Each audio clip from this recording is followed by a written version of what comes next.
Christmas Eve in Chicago. Snow drifts sideways across Lake Michigan, and 42 floors above the frozen street, Hartwell Tower burns against the black sky like a single lit matchstick held up to the dark. In the basement, beneath the hum of holiday music leaking down through the vents, Ryan Calloway stands alone over a circuit diagram he filed a warning about 2 weeks ago, stamped low priority and forgotten. His hands are steady. His son is 5 years old, waiting at home for fireworks. He promised he would be there. 40 floors up, a woman in a charcoal coat steps out of a company party she does not realize she owns and walks into the wrong elevator at the wrong minute. The cables stall between floors 17 and 18. The lights die. And from somewhere deep inside the shaft, a slow, deliberate knocking begins to climb. The maintenance office in the basement of Hartwell Tower was never built for Christmas. The walls were cinder block, painted the color of nothing in particular, and the fluorescent tubes overhead flickered on a schedule that only Ryan Calloway seemed to notice.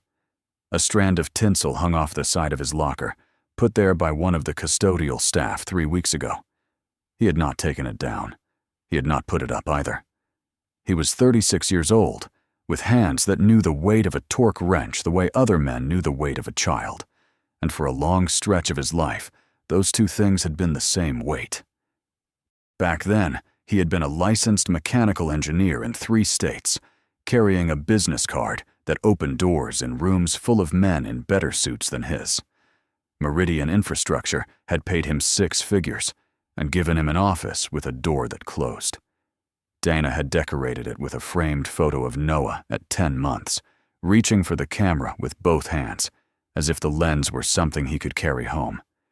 Dana had been gone for almost 4 years now. The cancer had been fast, and it had not been merciful. And by the time the funeral was over, Noah was 14 months old and had already begun to forget the sound of his mother's voice. Ryan had sold the house in the suburbs, turned in the business card, and moved closer to family on the north side of Chicago. He had taken the maintenance job at Hartwell because the hours bent around a 5-year-old's life the way a proper career never would. He picked Noah up from kindergarten at 3:15 every weekday. He cooked dinner. He read the same 3 books at bedtime, in rotation, because Noah had decided those were the right ones. The men upstairs did not know any of this. They knew him as the quiet guy in the gray uniform who actually read the diagnostic reports. His phone buzzed against the workbench at 7:30. He wiped his hands on a rag and answered the video call with a thumb that still had grease on the nail. "Daddy, look." Noah's face filled the screen, round and serious in the way only a 5-year-old can be serious. He tilted the camera down to show a fat ceramic mug cupped between both hands. "Mrs. Marge made me cocoa, the kind with the little marshmallows. And look."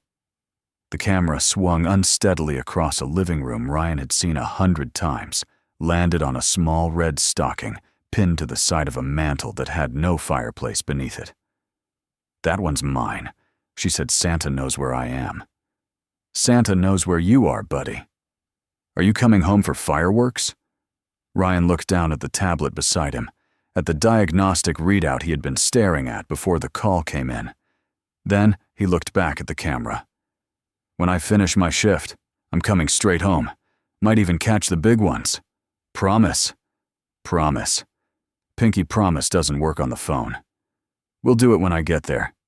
Deal?" "Deal." The screen went dark. Ryan held the phone for a second longer than he needed to, then set it face down on the bench and turned back to the tablet. The VIP elevator serviced floors 38 through 42, which meant it mostly carried executives who did not ride elevators alone, and catering staff who rode them with their hands full. Ryan had filed the work order on December 4th. He remembered the date because it was Noah's kindergarten winter concert, and he had filed the ticket between the 2nd and 3rd song. The cascade fault pattern in the secondary circuit was not a reading that drifted. It was a reading that pointed. 2 weeks later, the ticket was still marked low priority in the building management system, initialed by a property manager Ryan had met exactly once. Tonight was the holiday gala. Tonight, the VIP car would run for 6 hours straight. 40 floors above him, the woman who owned Hartwell Tower was finishing a 7-minute speech. Claire Weston did not know the maintenance technician's name. She had not, in fact, ever set foot in the basement of her own building. Weston Ventures held Hartwell Tower through a subsidiary that was owned by another subsidiary, and the distance between her corner office in the Loop and the cinderblock room where Ryan worked was measured in more than floors. At 32, she was the founder and chief executive of one of the fastest-growing venture funds on the eastern seaboard, and the only thing she had ever failed to control was a single fact about herself that she had been hiding since she was 9 years old. At 9, she had been forgotten in a school supply closet for 52 minutes. She had never told anyone, not her mother, not the 2 therapists she had cycled through in college. She managed it the way she managed everything else, by engineering her environment. A corner office with 2 walls of glass, stairs instead of elevators when the floor count allowed. No one who worked for her had ever noticed, because she had never given them anything to notice. At 8:40, Ryan's phone buzzed again. He answered expecting his son. What he got was Mrs. Marge, her face too close to the camera, her voice low. He fell asleep on the couch about 10 minutes ago, stocking still on his lap. The camera shifted slightly. Noah was curled on his side under the Afghan she kept on the back of the sofa, one small fist pressed against his cheek. He was trying so hard to stay awake for the fireworks, honey. You think you can make it? I'm going to try. I'll keep the TV on low. If he wakes up, I'll tell him you're on your way. Ryan thanked her and ended the call. The tablet beside him showed the secondary circuit running at 89% of nominal, and the number was moving in the wrong direction. He grabbed his tool bag and, climbing harness off the hook by the door, and headed for the service stairs. The auxiliary panel on the 13th floor would tell him what the tablet could not. At 8:50, on the 40th floor, Claire stepped away from a circle of board members and gave her assistant a small nod that meant she was leaving. Jess fell in beside her on the walk to the service corridor, already scrolling something on her phone. There was a notice from building management about the VIP car tonight. I don't know if you saw. The main cars are jammed. I'm not waiting 20 minutes in this dress. I know. But the notice said, the VIP doors opened as they rounded the corner, already empty, already waiting, the way they always were for her. Claire stepped in without breaking stride. Jess's last sentence ended somewhere behind the closing doors. The car moved smoothly for 17 floors. Between 17 and 18, the cabin shuddered once, and the lights dimmed, and the smooth descending motion became something that was not descending anymore. The emergency speaker crackled, emitted a short, flat tone, and went dead. Her phone showed 1 bar of service. Her last text sat in the outbox with a small red exclamation mark beside it. The overhead light flickered and held.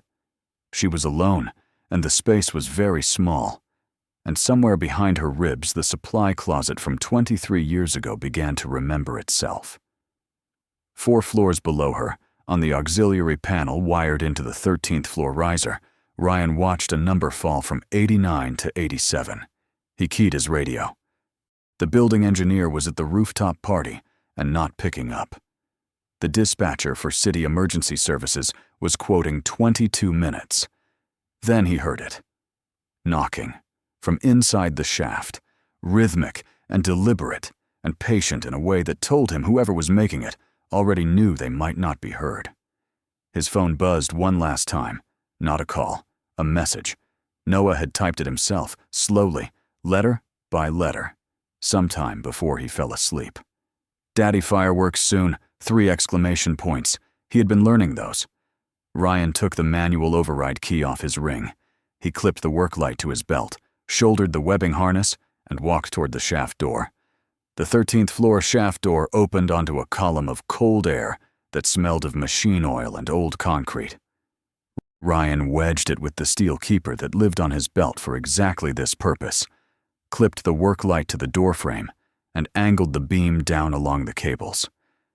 3 floors below, the top of the cab sat in its own small square of dust and grease, still as a held breath. Somewhere inside it, the knocking had stopped. He leaned into the shaft and cupped his hand beside his mouth. "I can hear you. My name is Ryan. I'm with the maintenance team. Can you hear me?" The cables hummed. For 2 or 3 seconds, there was nothing. Then a voice came up from below, measured and evenly spaced, as if the speaker had decided before answering that her voice would not shake. "I hear you. Good. That's good. I need you to stay with me, all right? Are you hurt?" "No." "Are you alone in the car?" "Yes." "Okay. Do me a favor. On the control panel, there's a small light above the call button. Tell me what color it is." The silence that followed had the shape of a person walking 3 steps and looking up. Then her voice came again, still level, still deliberate. "Amber." Blinking. "Good. That means the drive is still engaged. You're not falling. You're held in place by the primary brake. I want you to hold on to that piece of information." "All right." Ryan pulled the tablet from his hip pocket and glanced at the circuit readout. 87 1/4. He did not tell her the number. He set the tablet on the floor inside the shaft doorway, screen up, and began pulling the brake release cable out of its housing. It was a 3/8 inch steel line coiled in a red case, bolted to the riser, designed for exactly the situation he was now in, and designed, also, for a technician who could stand on a cab roof 3 feet under his feet, instead of 3 floors. The lever he needed to reach was on the machine bed plate. From the 13th floor, he could see it through the cable sheave, but he could not touch it. He would have to climb down the counterweight rails to the top of the cab, crawl across the roof, and reach into the assembly from there. It was a 22-foot descent through a shaft designed to accommodate cables, not people. He had climbed worse in training. He had not climbed worse with a woman counting her breaths below him and a readout above him that he would no longer be able to see. He keyed the radio one more time, got nothing, and slid the harness over his shoulders. "Ma'am, I need to ask your name." "Claire." "Claire, I'm going to be moving in a minute, and you're going to hear me in the shaft. Rope, boots, some grinding. None of it is the car. The car isn't moving. Understood?" "Understood. While I'm moving, I want you to do something for me. Count out loud, just to 100. Slow. If I ask you a question, answer it, and then go back to where you were. Is counting going to help anything? It's going to help me hear you breathing." There was a short quiet on the other end that was not quite agreement and not quite argument. Then her voice came again, low and even, beginning at 1. He started down. The counterweight rails were rough with lubricant and older than he was. He took them in the rhythm he had learned in his 20s, one hand above the other, boots braced against the rail flanges, harness line paying out behind him. The work light swung on its tether from the floor above and threw his shadow across the inside of the shaft in slow strokes. Claire's counting drifted up through the vent slits of the cab. She was at 23 when his boot found the top of the car, and 27 when he had shifted his weight onto the steel plate and clipped his harness to the structural lug beside the hoist cable. The air was 10 degrees colder at the top of the car than it had been in the hallway. He could feel the cold through his gloves. He got down on one knee and laid his hand flat against the cab roof for a moment, feeling nothing but the slight vibration of the brake holding, and then he took out his penlight and went to work. The machine bed plate was a steel housing the size of a suitcase, bolted to the wall of the shaft at the level of his shoulders. The brake lever was inside it, behind a panel he knew how to open with his eyes closed, and often had. He was turning the first quarter-turn fastener when the readout on the tablet he had left 3 floors up completed its slow slide from 87 to 76. The Hargrove Series 9 emergency brake was designed for precisely this moment. It was also designed to fail gracefully only in one direction, which was the direction that prioritized not dropping the car. The brake engaged with a sound like a hammer dropped into a metal drum, and the cab shuddered upward 4 inches and stopped. Inside the car, every light went out at once. The counting stopped. What came next was not a scream. It was the sound a person makes when every muscle they have is being held around a scream to keep it from coming out. A small intake, a held breath, a long, slow release that was shaped like a word but did not contain one. Ryan put his mouth to the air vent at the top of the cab, close enough that he could smell the inside of it, close enough that his voice would carry clean. "I'm still here. I'm on the roof of the car. You're still safe." The held breath came out again, closer to a word this time. "The lights. I know. The emergency brake cut primary power. I know how to get them back. I can't see anything. I know. I need you to listen to me. The car isn't moving. It won't move. The brake that's holding you now is mechanical. It doesn't need electricity to hold. Do you hear me?" "Yes." "Good. Keep breathing." He sat back on his heels. Above him, the tablet was dark to him now, 3 floors up and out of sight. He did not know the number anymore. He could only guess. The Series 9 would release if he re-energized the main relay, but the main relay was the thing whose fault had gotten them here in the first place, and running it back through its own compromised contactor would almost certainly trip the brake again, and this time it would be harder to recover from. What he needed to do was bypass the relay entirely, jumper the control circuit around the faulty contactor, and bring the lights and the drive back up on a clean path. It was a procedure he had done 3 times in controlled conditions. It was a procedure he had never done in the dark, on his knees, on a cab roof, with a woman below him who had stopped counting. He reached into his tool bag for the jumper harness and the insulated strippers. "Claire, I'm still here. I'm going to be working now. It's going to take me a few minutes. While I work, I want you to tell me something." "What?" "Anything. Something true." The silence that came back this time was different. It was not the silence of a person waiting for instructions. It was the silence of a person deciding whether she was going to speak and what she was going to say if she did. "I was 9 years old," she said finally. "There was a supply closet behind my classroom. The janitor had left the door propped open because the hinges were wet. I went in to get construction paper, and the prop fell, and the door closed, and the lock on the inside was broken. My teacher did not notice I was gone. The rest of the class went to recess. I was in there for 52 minutes. His hands kept moving in the dark. He had the main junction box open by feel now, the cover set down carefully to his left, and he was counting terminals by the texture of the plastic guards over each one. Go on." "I knocked. For a while I knocked. Then I stopped knocking.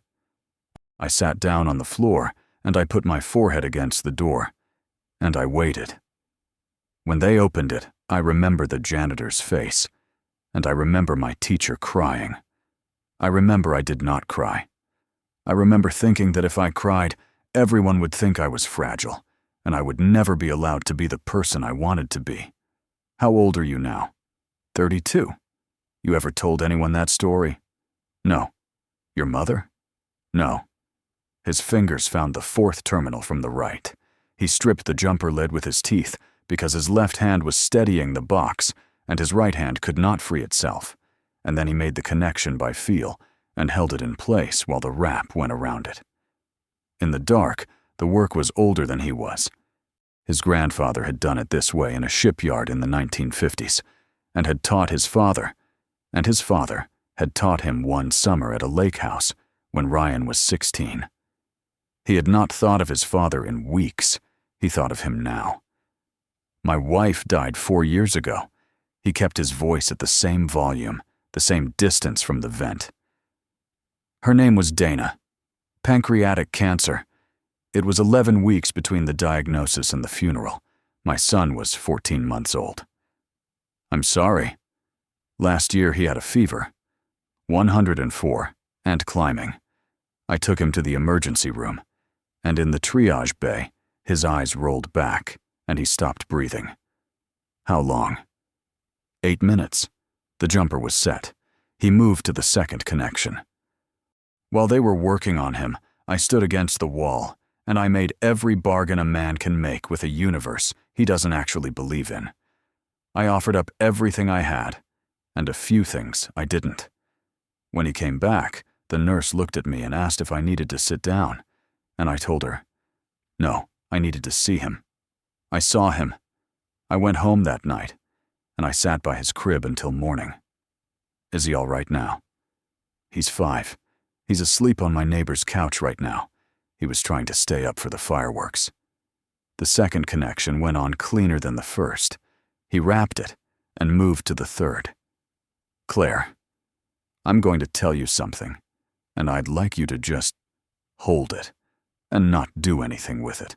Is that all right? All right. Noah has never actually seen fireworks.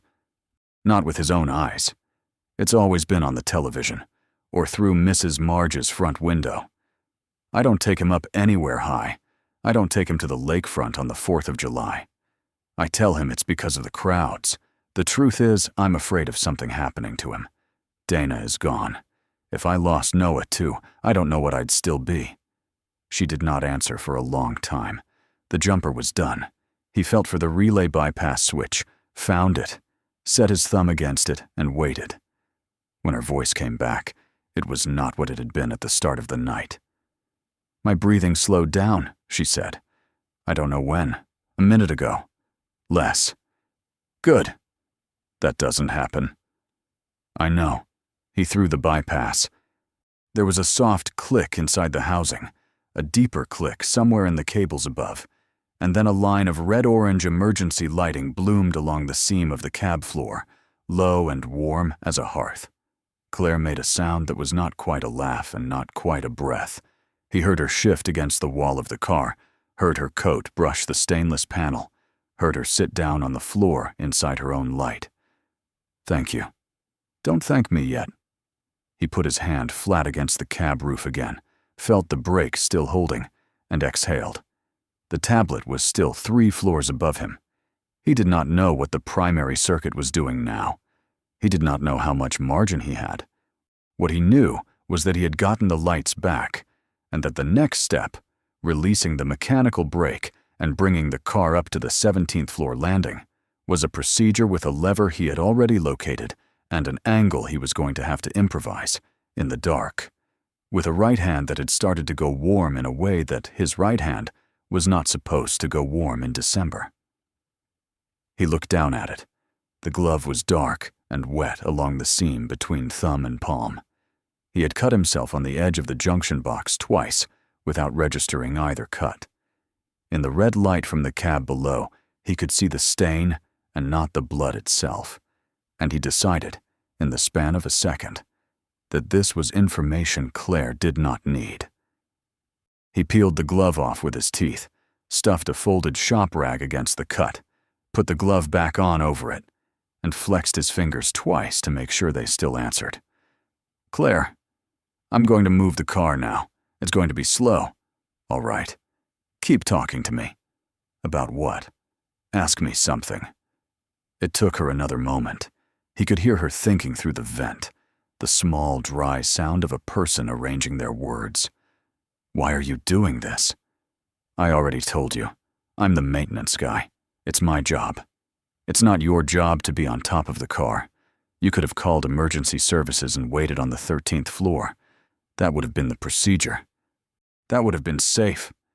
He braced his knees against the cab roof, reached into the bedplate housing, and got his left hand around the brake lever. His right hand, padded now against the rag, closed around the grip beside it.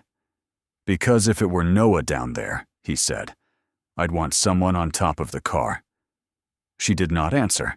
He did not expect her to. He pulled. The cab lifted. He felt it in his knees before he heard it in the cables. A slow, dense rising of 5 inches that started true, and then met something, and slowed, and then stopped. The auxiliary brake had not fully released. Somewhere in the assembly, one of the 3 brake shoes was still riding the rail. He reset his grip, took a breath, and pulled again. The lever traveled another ½ inch and then refused. He was out of leverage. The cab roof was 40 inches by 40 inches, and he was kneeling on most of it. He could not get a longer pull without moving his whole body, and he could not move his whole body without unclipping from the structural lug, which meant giving up the only thing standing between him and a 20-foot fall down the shaft if the car shifted hard. His right hand was shaking now. He could feel it shaking inside the rag. In the red light below, Claire had gone very still. She was not speaking. She was not asking what was wrong. She was sitting with her back against the wall of the car, her hands flat on the floor beside her, listening to a man she could not see try to solve a problem she could not help with. When she finally spoke, her voice was almost too quiet to carry. "Ryan, I trust you." It was the first time she had used his name. He let go of the lever and reached up to the structural lug. His fingers found the carabiner, found the gate, and hesitated there for the space of one long breath. The lug was rated for a 10,000-pound pull. Nothing else on the cab roof was. If he unclipped and the car shifted, there was no second anchor to catch him. There was also no second way to move the lever. He had run out of procedure, and what lay on the far side of procedure was a judgment call about what a man was willing to risk in the dark for a voice he had only known for an hour. He opened the gate. He unclipped. He moved. Crossing the cab roof in the red half-light felt like crossing a table someone had tilted slightly. He placed his boots at the corners, spread his weight, kept his center low. When he reached the far side, he braced his left hip against the shaft wall, hooked his left arm around the steel upright of the cable sheaf, and reached back toward the bedplate with his right hand. The rag inside his glove was wet all the way through now. He pressed his palm against the lever grip anyway, and felt the pain come up his wrist in a clean white line. From inside the car, Claire spoke again, quieter still, as if she had understood without being told what he had just done. "Don't fall. I'm not going to fall." "All right."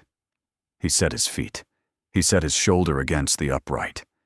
He took hold of the lever at the longest angle the new position would give him, which was not as much as he wanted, but was more than he had before, and he began to pull, slow and even, not wrenching it, not yanking, the way his father had taught him at 16 at a lake house in Wisconsin, with a bent boat winch and a patience Ryan had not understood until he was a father himself. The lever moved a 1/4 inch. Then another 1/4. Then the last brake shoe let go. The cab lifted. He felt it come free in the cables before he felt it come free in the lever. A clean, unloaded rise that answered his pull the way the machine had been built to answer it before somebody in a property management office had decided a work order from December 4th was not worth looking at twice. He did not stop pulling. The cab climbed in the dark, slow and steady, and every inch it climbed was an inch closer to a door he could open from the outside, and an inch further from the thing he had just agreed not to think about while he was doing this. 3 feet. 2. 1. The cab touched the 17th floor landing with a small, dense thud that traveled up through his boots and through the upright and settled somewhere behind his sternum. The auxiliary brake reset with a mechanical sigh, the kind of sound old machines make when they have finally been allowed to do the thing they were built for. He heard Claire move inside the car. He heard her stand. He heard her hand find the seam of the inner door. "There's a 3-inch gap." "I know. Put your fingers in it. Don't pull. Just hold the doors open for me. I'm coming down." "All right." He clipped himself back onto the structural lug one-handed, lowered himself over the side of the cab, swung his boots onto the landing sill, and dropped the last 2 feet into the service corridor of the 17th floor. The outer door release was a steel handle set into the wall at waist height. He took it in his left hand because his right hand would not close all the way anymore, and he pulled. The door opened. Claire walked out into the service corridor without looking at him. It was not coldness. It was the motion of a person who had been holding herself in a specific shape for almost 60 minutes and could now, for the first time, let the shape go. She took 3 steps, placed her hand flat against the wall, and leaned her forehead against the back of it. Her shoulders moved once under the charcoal coat, and then she was still. Ryan stayed where he was. He understood that there was a version of this moment that called for him to say something, and he understood that the version she needed was the one where he did not. He sat down on the floor of the corridor. His right hand had gone stiff in the glove. He eased the glove off and looked at his palm in the low service lighting. The cuts were clean but long, the kind that would want stitches in an hour and sulk for a week. He folded a fresh rag against them and let his hand rest on his knee. After a while, she came and sat down near him, not close enough to touch, not far enough to be a stranger. The service corridor had one narrow window at the end, set into the masonry at chest height, that faced east toward the lake. Through it, the sky had begun to do something. The first burst went up at 9:48, a white thread that unspooled into gold above the water and then opened into silver. A second followed, and a third, and then a long, sustained red that lit the whole corridor through the window for as long as it took to fall. It was not a city display. Someone along the waterfront had a permit and a private barge, and had decided that Christmas Eve deserved more than a television could give it. His phone buzzed against the floor beside him. He turned it over without thinking.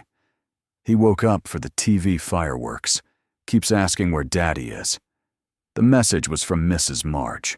He looked at it for a second longer than he needed to, and then he angled the screen so Claire could see it too, not because he had decided to, but because she was there, and the phone was in his hand, and the barrier between the two of them had dissolved an hour ago on top of a cab roof in the dark.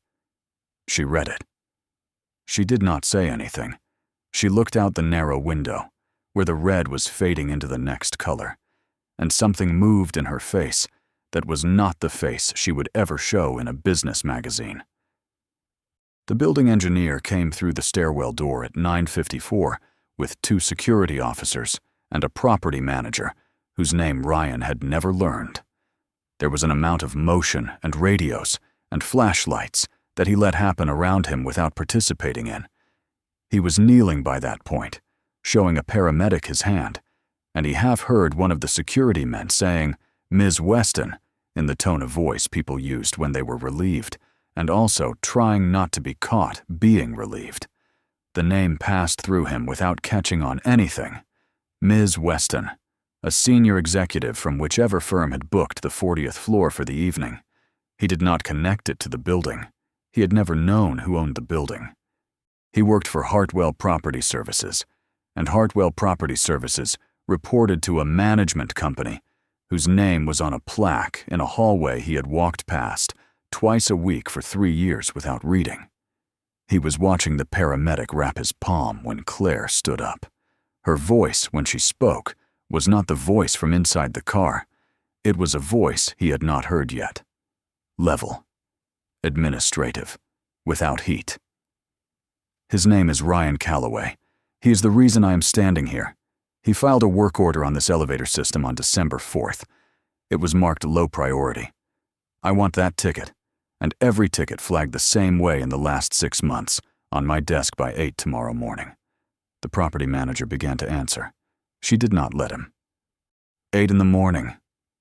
Ryan heard all of it, and what he understood from it was that she was a person who was used to being listened to, and that she was thanking him in the only currency she had on her at that moment.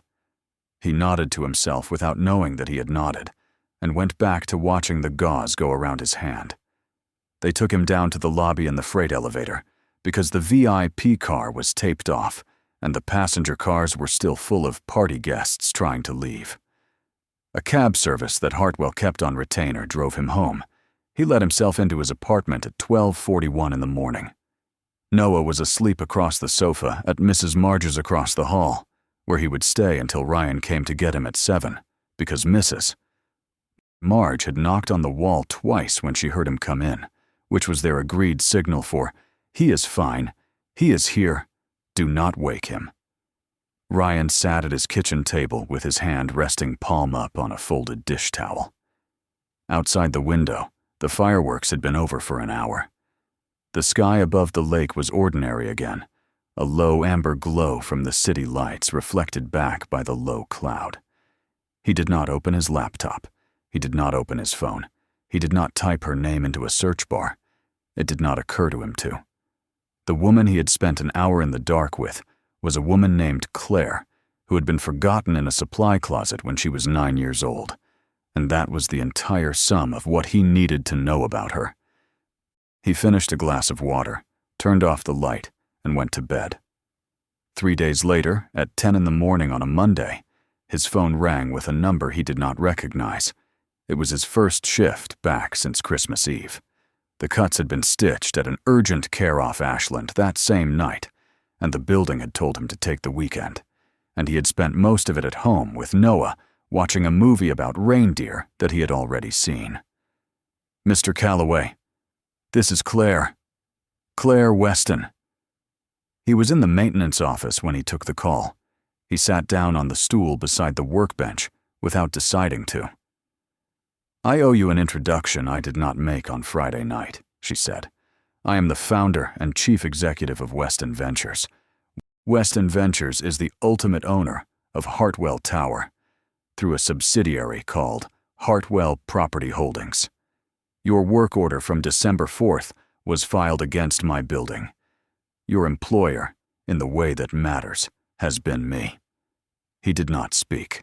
The stool was cold through the fabric of his uniform. On the bench in front of him, a thermal imager he had been calibrating chirped softly and went to sleep. "I understand if that is a lot to sit with. Give me a second." "Take it." He took more than a second. He took the better part of a minute, and she waited through all of it without filling any of it. "All right," he said. "I'm here. Mr. Calloway, I would like to offer you a position at Weston Ventures. The title is Director of Infrastructure Engineering. The role reports directly to me. The scope is every property in our portfolio, which is currently 23 buildings in 4 cities, with a mandate to audit, document, and remediate every life safety system across all of them. The compensation is something my chief of staff will send you this afternoon. The role is yours if you want it." He looked at his bandaged hand where it rested on the bench. "I have conditions." "Name them." "Noah gets picked up at 3:15 every weekday. That's not a scheduling preference. That's not negotiable. Whatever the job is, it has to fit around that, and not the other way. Accepted. I report to you, not to a property manager, not to a regional vice president, not to anyone who has ever initialed a work order with the words, 'low priority' on it. You. Accepted. The ticket from December 4th goes into the official record, with my name on it, not as an embarrassment to anyone, as a case study. It teaches the next person who almost signs off on something like that what almost happened because somebody did." The quiet on her end was not hesitation. "Accepted. All 3? All 3. Nothing to renegotiate. I will have a contract to you by end of day. Please read it before you sign it. I would prefer that you read it with a lawyer, and I will pay for the lawyer." He did not know what to say to that, so he said the only thing he could think of, which was thank you. They ended the call. He sat on the stool for another minute, looking at nothing in particular, and then he opened the thermal imager back up and went back to work, because there was a compressor room on the 41st floor that still needed him, and for a little while longer, he was still the guy in the gray uniform who did. That afternoon, he picked Noah up from kindergarten at 3:15. Noah climbed into the booster seat in the back of the car and fastened his own buckle, because he was 5 now, and he had opinions about this. And then he leaned forward against the straps and looked at his father in the rearview mirror. "Daddy, does your hand still hurt?" "A little, buddy." Ryan drove them home. March, and the wind off the lake still remembered February. The Meridian was an older building in a block of older buildings, the kind that had been waiting a long time for someone to love it correctly. Weston Ventures had bought it in January. The small gathering on the rooftop that Friday evening was not a ribbon cutting, so much as a quiet introduction to prospective residents, and the caterer had set up 2 tables of wine and hot cider along the parapet wall that faced east. Ryan brought Noah. Nobody asked why. Noah stood at the railing with both hands wrapped around the iron spindle, looking down at the street 4 floors below, where the headlights had begun to come on in the early evening, and the sidewalks moved with people going home. Not through a television screen. Not through Mrs. Marge's living room window. Actually standing there. Actually looking. Ryan stood on his left, one hand always within reach of his son's shoulder. Claire came up on his right, hands in the pockets of her coat, looking out toward the horizon. "The building looks good," he said. "New elevator system went in last week. Hargrove Series 11. No cascade fault." "I know. I checked." A small quiet. Down on the street, someone was letting go of a bunch of balloons. Noah pointed and made a small, pleased sound. "Daddy, look." "I see them, buddy." Claire turned her head toward him. Her voice was lower than it had been a moment before. "There are fireworks tonight. A spring festival on the lake. 8 o'clock. Ryan looked at her. Then he looked at Noah, still pointing at the balloons. Then he looked out east toward the water, where the sky was beginning to lose its last light. He did not say anything right away. Something moved in his face because he understood. He understood why she had chosen this building, and why this rooftop, and why tonight. She had remembered. Noah turned around and reached up and took hold of Ryan's hand. "Daddy, is Miss Claire staying?" Ryan looked at Claire. Claire looked at Noah and then at Ryan, and her smile was not the one she used in boardrooms. It was not the one that appeared at the right moment in the right place. It was only real. "Yes," she said. "I'm staying." Noah nodded solemnly, the way a person nods when they have just heard an important decision, and turned back to the railing. 7:58. Down on the water to the east, the first thing to rise was a thin white thread of light, and then it opened, gold and silver, and a long, sustained red that lit the whole rooftop and the faces of everyone on it. Noah did not speak. He did not point. He only watched. Ryan closed his eyes for 1 second, and then he opened them again, because he did not want to miss any of it.